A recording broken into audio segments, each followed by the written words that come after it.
নমস্কার।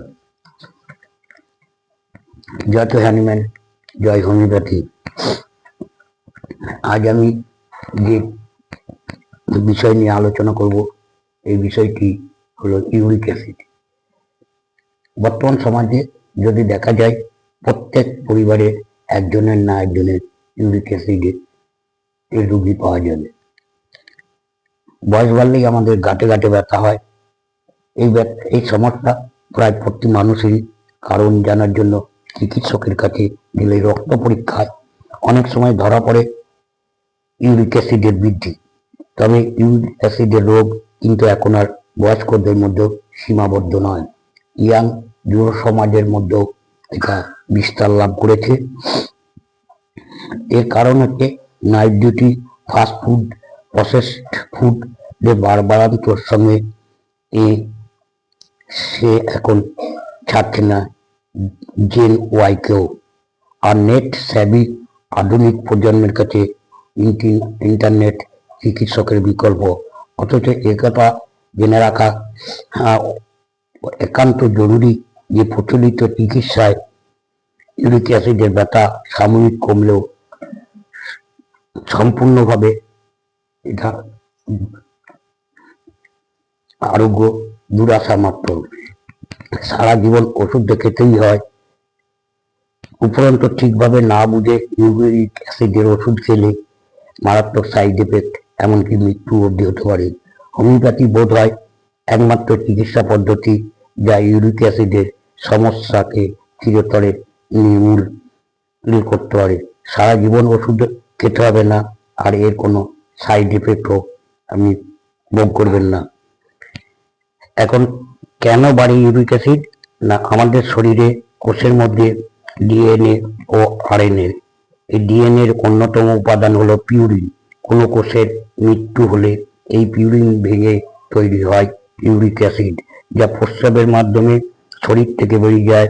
কিন্তু কিডনির সমস্যার জন্য এই ইউরিক অ্যাসিড প্রস্রাব দিয়ে ঠিক মতন না বেরোলে অথবা অত্যাধিক পরিমাণে উৎপন্ন হলে অতিরিক্ত ইউরিক অ্যাসিড গাঁটে গাঁটে জমে ব্যথার সৃষ্টি করে। কাদের হয়? বংশগত, যাদের বাবা মা পরিবারে বা অন্য কারো এই রোগের ইতিহাস আছে। শরীরের ওজন বা স্থূলতা বা অত্যাধিক বৃদ্ধি পেলে, নেশা, ধূমপান ও মদ্যপান করলে, খাবার দাবার যেমন কোল্ড ড্রিঙ্কস, ভাজাভুজি, রেড মিট, প্যাকেটজাত খাবার, ফাস্টফুড, মিষ্টি ইত্যাদি বেশি খেলে। কি কি লক্ষণ হয় ইউরিক অ্যাসিডের? না, রক্তে ইউরিক অ্যাসিডের মাত্রা পুরুষদের ক্ষেত্রে শতকরা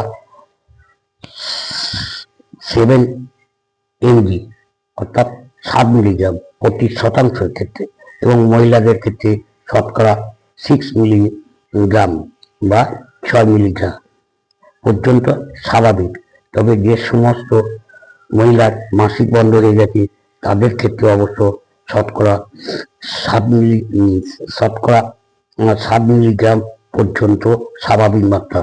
অনেক রোগীর ক্ষেত্রে ইউরিক অ্যাসিডের মাত্রা শতকরা 8 থেকে 9 মিলিগ্রাম পর্যন্ত থাকলেও কোনো ব্যথা হয় না।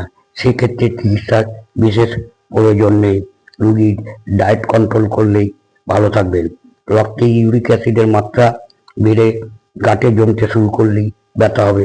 প্রথম লক্ষণ হিসাবে কি পাবে? না, পায়ের বুড়ো আঙুল প্রচন্ড ব্যথা, আঙুল লাল হয়ে ফুলে যায়, সঙ্গে জ্বর থাকে, একে গাউট বলা হয়।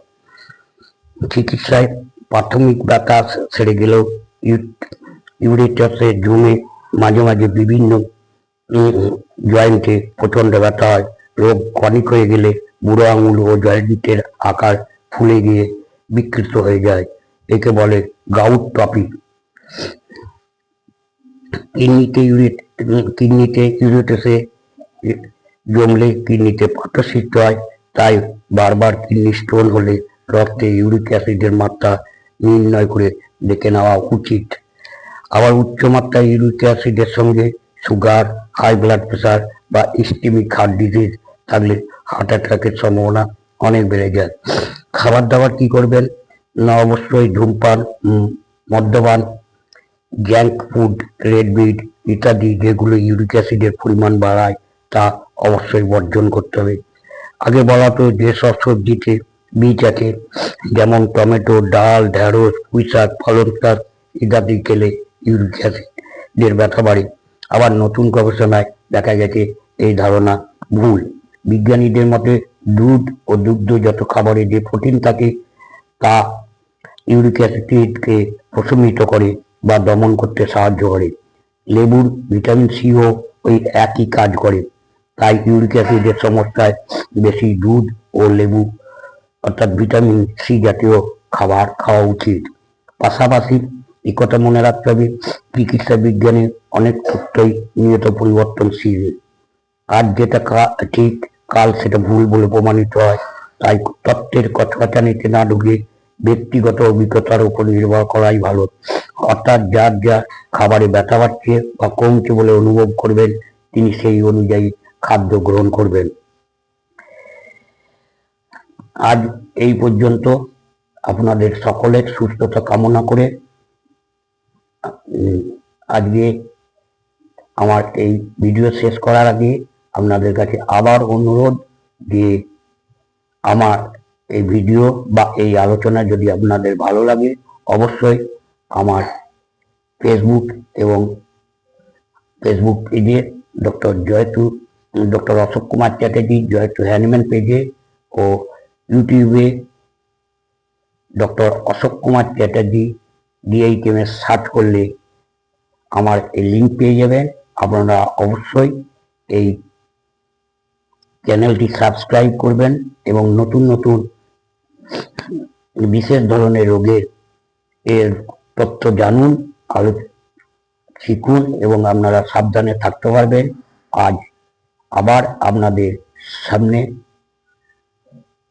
নতুন ভিডিও আনার জন্য আমি বদ্ধপরিকর থাকবো। নমস্কার নেবেন। জয় টু হ্যানিম্যান, জয় হোমিওপ্যাথি।